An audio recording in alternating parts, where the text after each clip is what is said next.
یہ وخلق منہا زوجہا، آگے فرمایا فبث منہما رجالا کثیرا ونساء، پھر ان مردوں اور میاں بیوی سے ہم نے بہت سے مرد پھیلا دیے ہیں، بہت سی عورتیں پھیلا دی ہیں۔ ہم تمہیں حکم کیا دیتے ہیں؟ فرمایا واتقوا اللہ الذی تساءلون بہ والارحام، اللہ تبارک و تعالیٰ سے ڈرو جس کے نام پر ایک دوسرے سے سوال کرتے ہو۔ آپ دیکھیں نا، جب آپ کبھی جاتے ہیں کسی کے پاس، کہتے ہیں اللہ کے واسطے سے میرا یہ کام کر، تنہائی میں بیٹھ کے اس کا واسطہ دیتے ہیں لیکن اس سے ڈرتے نہیں۔ غور فرمایا، غور فرمائیے بے، تنہائی میں بالکل اندر کوٹڑی میں پڑے ہو تو کہتے ہیں اللہ کے نام سے یہ کام کر، اللہ کا واسطہ دیتا ہوں، اللہ کے واسطے سے ایسا کرو، یہ خدا کے نام پر کرو، بہت مجبور ہو گیا ہوں، یہ مہربانی کرو مجھ پہ، یہ تو واسطہ اللہ فرماتا ہے جس کے نام پر ایک دوسرے سے سوال کرتے مانگتے رہتے ہو اس سے ڈرتے کیوں نہیں؟ اور ساتھ فرمایا والارحام، اور رشتہ داریوں کا خیال رکھو، باپ ہے اس کا خیال رکھ، تو برابر نہیں اس کا، ماں ہے اس کا خیال رکھ، شادی تو نے کی ہے، سسر ہے، ساس ہے، اس کا خیال رکھ، یہ رشتہ داری ہیں، تیری خالہ ہے، تیرا ماموں ہے، تیرا چچا ہے، تیرا دادا ہے، دادی ہے، ہر چیز کا خیال رکھ۔ ایک مقام پہ فرمایا وَلَا تَنْسَبُوا الْفَضْلَ بَيْنَكُمْ إِنَّ اللَّهَ بِمَا تَعْمَلُونَ بَصِيرٌ، آپس میں ایک دوسرے کی بزرگی کو فراموش نہ کرو، ایک دوسرے کی بزرگی کا ہمیشہ خیال رکھو، کیونکہ بے شک اللہ تبارک و تعالیٰ جو تم عمل کرتے ہو اس کو دیکھتا ہے۔ آگے فرمایا ان اللہ کان علیکم رقیبا، اس بات میں کوئی شک نہیں کہ اللہ تبارک و تعالیٰ تمہارا نگہبان ہے۔ نگہبان کا کیا مطلب ہے؟ ہر وقت تمہاری نگرانی کر رہا ہے، ہر وقت تم کو دیکھ رہا ہے کہ تمہارے دل میں کیا خیال اٹھ رہا ہے، تمہارے دماغ میں کیا تصور آ رہا ہے، تم تنہائی میں کیا فعل کر رہے ہو۔ اور جو رات کو میں نے ایک بات بھی یہاں پہ سنائی تھی، بہت سے افراد نے شاید سنی بھی ہو، داتا گنج بخش شریف حجویری رضی اللہ تعالیٰ عنہ کشف المعجوب میں اس کو لکھا ہے، فرماتے ہیں ایک بادشاہ تھا، وہ اس کا بندے اس نے کام کاج کے لیے جو رکھے تھے ان میں زرگر رکھا ہوا تھا، سنار، تو سنار کی بیوی تھی، بہت خوبصورت تھی، اس پر اس کی نظر پڑ گئی بادشاہ کو، تو کسی بہانے سے اس نے اس کو بھیج دیا سنار کو کہ جا فلاں کام شہر سے سونا لے کے آ، یہ بنا، تو بعد میں اس کی بیوی کو حکم دیا کہ فلاں کمرے میں چل، اس کو اپنے محل میں لے گیا اور لے جا کر اسے کہا یہ دروازہ بھی بند کر، یہ دروازہ بھی بند کر، یہ بھی بند کر۔ جب وہ سارے بند کر کے وہاں پہ آ کے بیٹھی تو اس نے کہا دروازے بند کر دیے، اس نے کہا سارے بند ہو گئے لیکن ایک ہے جو مجھ سے بند نہیں ہو سکتا۔ اس نے کہا وہ کون سا دروازہ ہے کہ سارے بند ہو گئے ایک بند نہیں ہوتا؟ اس نے کہا وہی دروازہ ہے جو اللہ نے آپ کھولا ہے۔ اللہ کا دروازہ کھلا ہے، بندوں سے چھپ کے کیا کرے گا؟ وہ کہتے داتا گنج بخش شریف حجویری کشف المعجوب کے بعد سے فوراً پیچھے آ، یعنی اس وقت بھی اللہ کا خوف نامنگیر ہوا۔ اور حدیث میں نبی اکرم صلی اللہ علیہ وسلم کا فرمان ہے کہ وہ بندہ جنتی ہے جو اس وقت بھی خوف دلانے سے پیچھے خوف دلانے سے پیچھے ہٹ جائے، وہ بندہ اللہ تبارک و تعالیٰ کی عطا سے جنتی ہوگا۔ تو اللہ تبارک و تعالیٰ ہر وقت دیکھ رہا ہے، فرمایا وَآتُوا الْيَتَامَ أَمْوَالَهُمْ وَلَا تَتَبَدَّلُوا الْخَبِيثَ بِالطَّيِّبِ، اور یتیموں کو ان کے مال دے دو۔ بعض اوقات بندہ یتیم ہو گیا ہے تو اس کا مال بندے ہڑپ کر جاتے ہیں، چچا صاحب ہیں یتیم پہ قبضہ کر لیا ہے، کوئی ماموں صاحب ہیں وہ یتیم پہ قبضہ کر گئے، اتنا بڑا مال ہے اس کے اوپر وہ اس کا کھانا ہڑپ کرنا شروع کر دیا۔ اور میں بلا تتبدل الخبیث بالطیب، اور ستھرے مال کو گندے مال کے بدلے میں نہ لو، یہ گندا مال ہے جو تم جس پہ قبضہ کرنا چاہتے ہو، ہڑپ کرنا چاہتے ہو۔ آگے فرمایا بلا تاکلوا اموالہم الی اموالکم، اور ان کے مال اپنے مالوں سے ملا کر نہ کھاؤ، ہیلے بہانے کرتے رہتے ہو، کسی طرح یہ مال مجھے مل کے نظر جما رکھی ہے تم نے ان کے مال، انہ کان حوبا کبیرہ، فرمایا بے شک یہ بہت بڑا گناہ ہے اس طرح کا تم جو مال کر۔ آگے فرمایا ان خفتم اللہ تقسطوا فی الیتامى، اگر تمہیں اندیشہ ہو کہ یتیم لڑکیوں میں انصاف نہ کر سکو گے تو پھر تمہیں حکم کیا دیا گیا ہے؟ فانکحوا ما طاب لکم من النساء مثنى وثلاث ورباع فان خفتم اللہ تعدلوا فواحدۃ الا ما ملکت ایمانکم۔ سبحان اللہ۔ فرمایا پھر تمہارے پاس عورتیں موجود ہیں جو تمہیں اچھی لگتی ہے، اس کے ساتھ نکاح کر لو، نکاح کر لو گے تو پھر تم اس کے ساتھ پرست بن جاؤ گے، پھر تم اس کی حفاظت بھی کر سکو گے، پھر تم اس سے استفادہ بھی کر سکو گے۔ تو جو تمہیں عورت اچھی لگتی ہے اس کے ساتھ نکاح کرو، بیک وقت تم 2 عورتوں سے بھی کر سکتے ہو، بیک وقت تم 3 عورتوں سے بھی کر سکتے ہو، بیک وقت تم 4 عورتوں سے بھی کر سکتے ہو۔ شرط کیا ہے؟ وَأَلَّا تَعْدِلُوا، شرط یہ ہے کہ تم ان کے درمیان انصاف کرو، انصاف شرط ہے، اور تم 4 عورتوں سے بیک وقت نکاح کرو، یہ کسی قسم کا کوئی تم پر مواخذہ نہیں ہے، کسی قسم کی تم پر کوئی گرفت نہیں ہے، کسی قسم پر تم پر کوئی ملامت نہیں ہے، کوئی مذمت کرنے والا نہیں ہے۔ کسی مرد کے ہاں 4 عورتیں نکاح کے اندر موجود ہوں، یہ قرآن کا ضابطہ ہے۔ حضرت امام علی مقام امام حسین رضی اللہ تعالیٰ عنہ جب میدان کرب و بلا میں آئے ہیں اس وقت ان کے نکاح میں 4 عورتیں تھیں، سبحان اللہ، اور چاروں کو ساتھ لائے تھے۔ سبحان اللہ۔ غور فرمائیں گے آپ، ہمارے ہاں یہ ہے کہ ایک نکاح کے بعد دوسرا نکاح جو ہے وہ بہت بڑی مصیبت بن جاتا ہے، ایسی بڑی مصیبت بنتا ہے کہ بندہ جو ہے وہ اپنے آپ کو جانوروں سے بدتر سمجھنے لگتا ہے، بندہ جو ہے اس کو گندی نالیوں سے برا ہونے کی تشبیہ دی جاتی ہے، اس کی جان جو ہے وہ مصیبت میں اٹک جاتی ہے، اور اگر اس کی بجائے وہ برا راستہ اختیار کرتا ہے، بازار میں چلا جاتا ہے 10 پاؤنڈ لگا کے وہ برائی کا راستہ اختیار کر لیتا ہے، اس کو کوئی برا نہیں جانتا۔ تو یہاں یہ بات ہے کہ اگر تمہیں اندیشہ اس بات کا ہے کہ تم برائی میں مبتلا ہو جاؤ گے تو پھر تم دوسری شادی کرو، پھر تم تیسری شادی کرو، پھر تم چوتھی شادی کرو، 4 شادیاں بیک وقت کرنے کی بغیر کسی بنیاد پر، بغیر کسی وجہ سے اللہ نے اس کی اجازت دی ہے۔ سبحان اللہ فرمائیں گے آپ؟ تو آگے فرمایا شرط یہ ہے کہ چاروں کے اندر انصاف کیا جائے، اور خود نبی اکرم صلی اللہ علیہ وسلم کو اللہ تبارک و تعالیٰ نے 4 کی حد بھی ختم فرما دی ہے، فرمایا جتنی چاہو نکاح میں لاؤ تمہاری بات۔ سبحان اللہ۔ نبی اکرم صلی اللہ علیہ وسلم کے وصال کے وقت ان کے نکاح کے اندر 9 بیویاں، تو نبی اکرم صلی اللہ علیہ وسلم نے فرمایا پھر تم 4 میں کہتے ہو نہیں عدل ہو سکتا، ہم 9 میں کر کے دکھا دیتے ہیں۔ سبحان اللہ۔ بھیا کے وقت 9 کے اندر ہے سرکار دو جہاں صلی اللہ علیہ وسلم نے۔ اب بہت سے بندوں کے دل میں خیال آ سکتا ہے دیکھو جی کیسی بات چھیڑ دی ہے جی، کیا کر رہے ہیں جی، یہ زمانہ کون سا ہے جی، مسئلہ کیا ہے جی، یہ ایک بار بیوی دوسری کی کیا، تو یہ آپ کی اپنی گھڑی ہوئی باتیں ہیں، یہ اللہ تبارک و تعالیٰ کا قانون ہے۔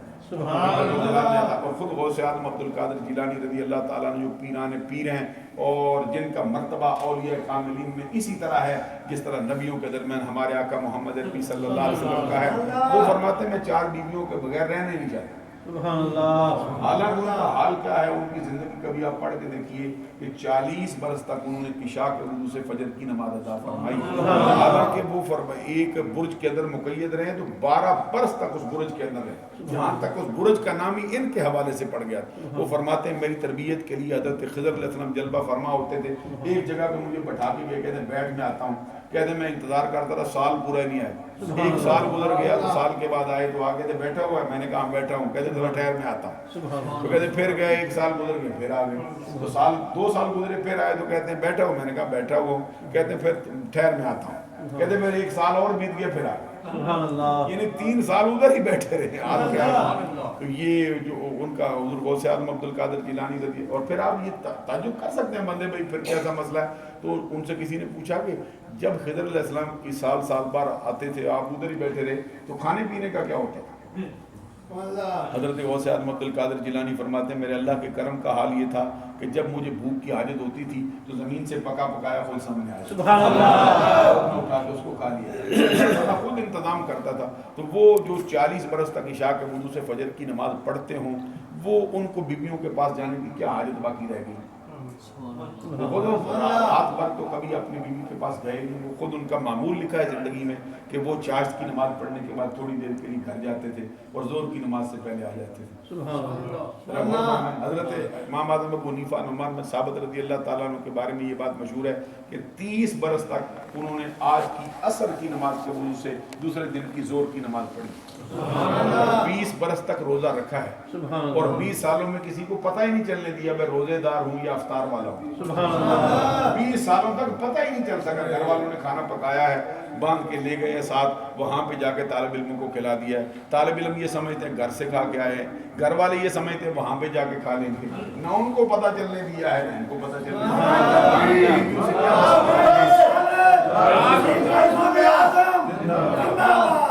اب یہ میں عرض کرنا چاہتا ہوں کہ یہ جو اللہ تبارک و تعالیٰ کے بنائے ہوئے قانون ہیں، قواعد ہیں، اس کے اوپر کوئی بری نظر سے دیکھنا ہے، اس پہ کوئی نیت ایسی رکھنا، دیکھو جی کیسا مجھے سمجھ نہیں آئی، اسلام کا نظام ہے، میں کیا کروں گی، میری بات ہی نہیں سمجھ آ رہی، میرا بچہ نہیں سمجھتا، تو بچے کی عقل سیدھی کرنی چاہیے، اس کو سمجھانا چاہیے یہ اللہ کا قانون ہے، اور اللہ تبارک و تعالیٰ تیرا میرا محتاج نہیں کہ تجھ سے پوچھ کے فیصلے کرتا ہو، اللہ تبارک۔ اور پھر یہ ہے کہ دنیاوی زندگی کے اندر بھی اس کے کتنے فوائد ہیں، کیا اس کے معاملات ہیں، اگر کبھی اس کو کھولا جائے تو ہر بندہ جو سلیم الفطرت اگر رکھتا ہو وہ اس بات پر ماننے کے لیے تیار ہو جائے کہ میرے پاس اس کی توفیق ہو یا نہ ہو، یہ نظریہ سے سبحان اللہ۔ آگے فرمایا کہ پھر فرمایا ساتھ یہ فرمایا کہ اگر تو عدل نہیں کر سکتا پھر ایک پر اکتفا کر، اور ساتھ آگے فرمایا او ما ملکت ایمانکم، ایک عورت رکھ، اور یا پھر یہ ہے کہ وہ جو کنیزیں جن کا تو مالک ہے ان سے بھی تو استفادہ کر سکتا ہے۔ یہ کلیدوں کا مسئلہ بھی انشاءاللہ اور کسی مقام پہ چھیڑیں گے کہ کسی موقع پہ آئی بات تو کیا اس کا مسئلہ ہے، کیا اس کا نظریہ ہے۔ سورہ مومنون میں 18ویں پارے کے آغاز میں اللہ تبارک و تعالیٰ نے یہ فرمایا قد افلح المومنون الذین هم فی صلاتهم خاشعون الذین هم عن اللغو معرضون والذین هم للزکاة فاعلون والذین هم لفروجهم حافظون الا علی ازواجهم او ما ملکت ایمانهم فانهم غیر ملومین۔ سبحان اللہ۔ کہتے ہیں ایمان والوں کی شان یہ ہے کہ وہ کامیاب ہو گئے، دنیا میں کامیاب ہے، آخرت میں کامیاب۔ کیوں؟ اپنی نمازوں کے اندر وہ عاجزی کرتے ہیں، اپنی نمازوں کے اندر وہ گڑ گڑایا کرتے ہیں، اپنی نمازوں کے اندر وہ خشوع و خضوع کرتے ہیں، اپنی نمازوں کے اندر وہ عاجزی انکساری فروتنی کی حد کر جاتے ہیں اللہ کی بارگاہ میں۔ اور آگے فرمایا وہ لغو سے ہمیشہ پرہیزگار اعراض کرتے رہتے ہیں، لغو بےہودہ باتوں سے بچ جاتے ہیں، اور فرمایا وہ زکوٰۃ کے ادا کرنے والے ہیں۔ آگے فرمایا وہ اپنی شرمگاہوں کی حفاظت کرنے والے ہیں۔ آگے کیا فرمایا والذین هم لفروجہم حافظون الا علی ازواجہم، مگر اپنی بیویوں پر ان کے جانے میں کوئی ملامت نہیں۔ یہاں پہ ازواج کا لفظ استعمال کیا، بیوی کا لفظ استعمال یہاں پر بھی نہیں کیا۔ آگے فرمایا الا علی ازواجہم او ما ملکت ایمانہم، یا وہ اپنی بیویوں کے پاس جائیں یا وہ اپنی کلیدوں کے پاس جائیں، ان پر کسی قسم کی کوئی ملامت نہیں۔ معلوم ہوا کہ زمانہ اقدس کے اندر ہے جو پہلے گزرا ہے، آج کل تو اس کی شکل ہی ختم ہو گئی ہے، تو اس زمانے کے اندر لونڈیوں سے استفادہ کرنا قرآن مجید کی روح سے مکمل طور پہ جائز تھا۔ اس کے بعد پھر اس قرآن آگے پھر اس کا تذکرہ جو ہے وہ کیا گیا ہے۔ آگے فرمایا وَآتُوا النِّسَاءَ صَدُقَاتِهِنَّ نِحْلَةً، یہ بھی ذرا سنیے کیا کہتا ہے قرآن۔ اللہ اکبر۔ فرمایا عورتوں کو ان کے حق میں خوش دلی سے دو۔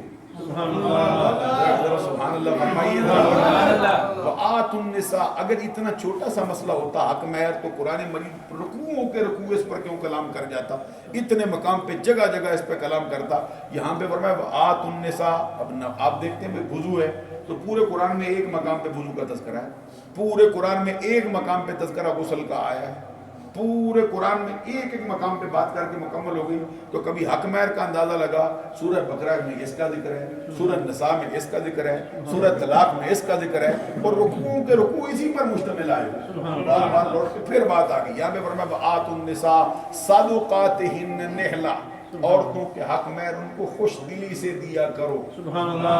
معلوم ہے حق مہر سے بھاگ جانا یہ کسی مسلمان کا کام نہیں۔ پھر حق مہر پہ یہ بہانے سے کیا کرتے ہیں، وہ مولوی صاحب کے پاس لے جاتے ہیں یہ حق مہر جو بنایا ہے ذرا اس کو مٹا دو، ایک نمبر اس کا چھوٹا سا، چھوٹی سی ایک زیرو اس کی ختم ہو جائے، دوسری زیرو ختم ہو جائے، میری جان چھوٹے۔ حالانکہ معلوم ہونا چاہیے کہ یہ اللہ تبارک و تعالیٰ نے ذمہ داری لگائی ہے تم پر، تو جتنا وہ طلب کرتی ہیں، جتنی ان کی شان ہے اس کے مطابق ان کو۔ اور آگے فرمایا فَإِن تِبْنَ لَكُم عَن شَيْءٍ مِّنْهُ، اگر وہ اپنی خوش دلی سے تجھے کوئی معاف کر دیں، سبحان اللہ، سبحان اللہ، فَكُلُوهُ هَنِيًّا مَرِيًّا، تو کہتے ہیں پھر اچھے طریقے سے کھاتے رہو اس کو، اگر معاف کر دیا ہے تو اس کی مرضی، وہ مالک ہے۔ تو پھر آگے اس کا تذکرہ جو ہے وہ کیا گیا ہے۔ پھر اگلے رکوع کے اندر یہ قرآن مجید کا جو سب سے اونچے درجے کا ضابطہ ہے، یہ وراثت کے مسائل میں قرآن مجید نے اس کو خود ہی بیان کر دیا۔ اب کسی بندے کو وصیت اس معاملے میں کرنے کی ضرورت نہیں، جگہ جگہ پہلے فرمایا کہ والدین کو وصیت کرنی چاہیے، اس کو وصیت کرنی چاہیے، اس کو وصیت کرنی چاہیے۔ تو جب پہلے وہ تمام آیتیں اس آیت کریمہ سے منسوخ ہو گئی جب اللہ تعالیٰ نے خود وصیت کر دی۔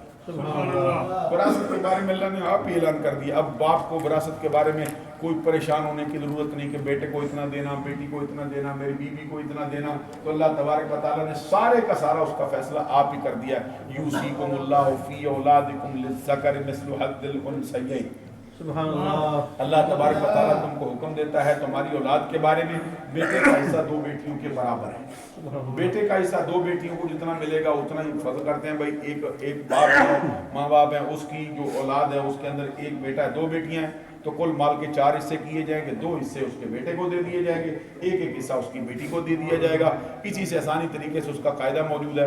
پھر یہ قاعدہ بتایا گیا کہ اگر ایک ہی بیٹی ہو تو پھر کیا کریں، کہتے ہیں اگر ایک بیٹی ہے تو پھر آدھا مال اس کو دے دیا جائے گا، اگر 2 بیٹیاں ہیں 1 سے زائد ہیں پھر کیا کریں گے، فرمایا 2/3 ان کو دے دیا جائے گا، باقی اس کے جو دوسرے ورثاء ہے، باپ ہے، ماں ہے، بھائی وغیرہ، ان کو دے دیا جائے گا۔ اگر اس طرح کا مسئلہ ہے تو پھر فرمایا اگر اولاد چھوڑتا ہے، اولاد ہوتی ہے تو پھر ماں کو کتنا ملے گا، اگر باپ کی اولاد ہے تو پھر جو ہے وہ اس کی بیوی کو کتنا دیا جائے گا. یہ سارے کے سارے حصے اللہ تبارک و تعالیٰ نے بیان فرما دیے اور فرمایا کہ یہ سب سے پہلے اس سے قرض ادا ہونا چاہیے.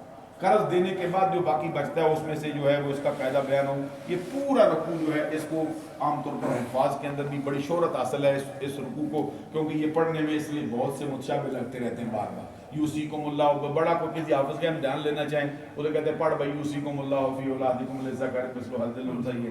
جو اچھے اساتذہ ہوتے ہیں وہ اپنے طالب علموں کو پہلے یہ اتنا رٹا لگا دیتے ہیں ویسے ہی بغیر دھیان سے بھی پڑھے تو پورا پڑھ جائے. تو جو مشکل ہوتا ہے اس پہ اچھے اساتذہ کا یہ طریقہ ہوتا ہے، مشکل جگہ پہ وہ بہت زور لگا دیتے ہیں تو یہ یاد ہو جاتا ہے. اس کے بعد پھر یہ اوائل کے زمانے کے اندر عورتیں اگر کوئی بے حیائی کرتی تھیں تو ان کے لیے کیا احکامات تھے، اس کا بیان جو ہے وہ اس آیت کریمہ میں واللاتی یاتین الفاحشۃ من نسائکم فاستشہدوا علیہن اربعۃ منکم. وہ تمہاری عورتیں جو بدکاری کریں ان پر اپنے خاندان میں سے یا اپنے لوگوں میں سے 4 مرد جو ہیں وہ گواہی کے لیے پیش کرو. کہتے فَإِن شَهِدُوا فَأَمْسِكُوهُنَّ فِي الْبُيُوتِ حَتَّى يَتَوَفَّاهُنَّ الْمَوْتُ. اور پھر اگر وہ گواہی دے دیں پھر عورتوں کو اپنے گھر کے اندر بند کر دیں، وہ بند رہیں اس گھر کے اندر یہاں تک کہ ادھر ہی ان کو موت آ جائے. اور یجعل اللہ لہن سبیلا، یا اللہ تبارک و تعالیٰ ان کے لیے کوئی نئی راہ نکال دے.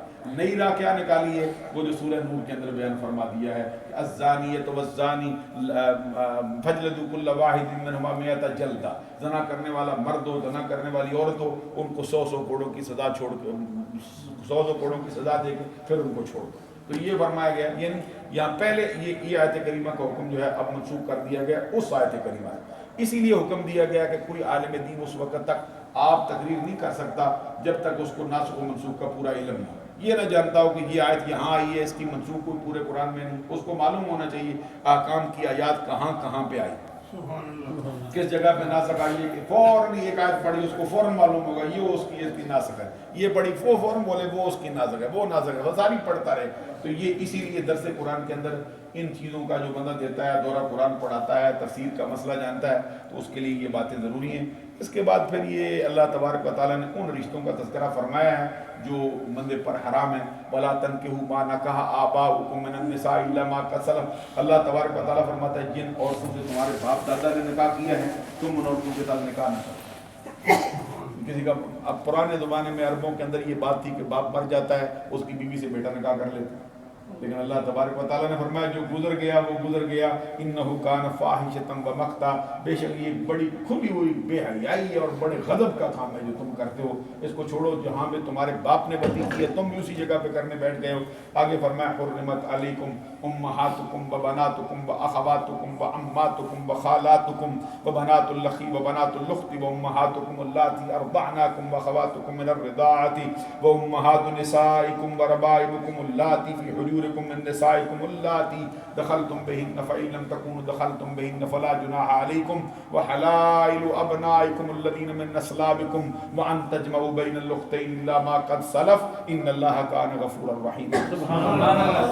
پورے رکوع کے اندر جو بندے پر حرام عورتیں ان کا بیان کر دیا ہے. نسب سے 7 عورتیں حرام ہوتی ہیں، ان کا تذکرہ کیا گیا ہے. ماں حرام ہوتی ہے، بیٹی حرام ہوتی ہے، بہن حرام ہوتی ہے، خالہ حرام ہوتی ہے، پھوپھی حرام ہوتی ہے، بھتیجی حرام ہوتی ہے، بھانجی حرام ہوتی ہے.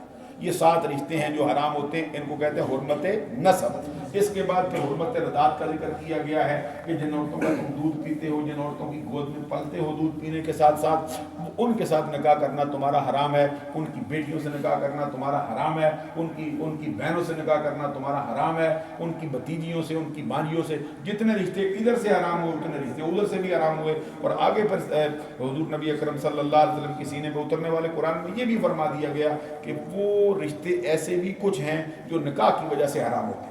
رات کو میں نے اس کا تذکرہ کیا تھا، اس کو حرمت مصاہرت کہتے ہیں. کیا کہتے ہیں؟ مصاہرت. یہ مصاہرہ بھی کہہ جاتے ہیں، لیکن یہ ہماری زبان کے اندر اس کو آسانی کے لیے مصاہرت یہ پڑھا جاتا ہے. مصاہرت جو ہے نکاح کی وجہ سے عورت حرام ہوتی ہے. مثال کے طور پہ جس عورت سے آپ نے نکاح کیا ہے اس کی بیٹی اور اس کی ماں آپ پر ہمیشہ کے لیے حرام، کبھی بھی اس کے ساتھ آپ کا نکاح نہیں ہو سکتا.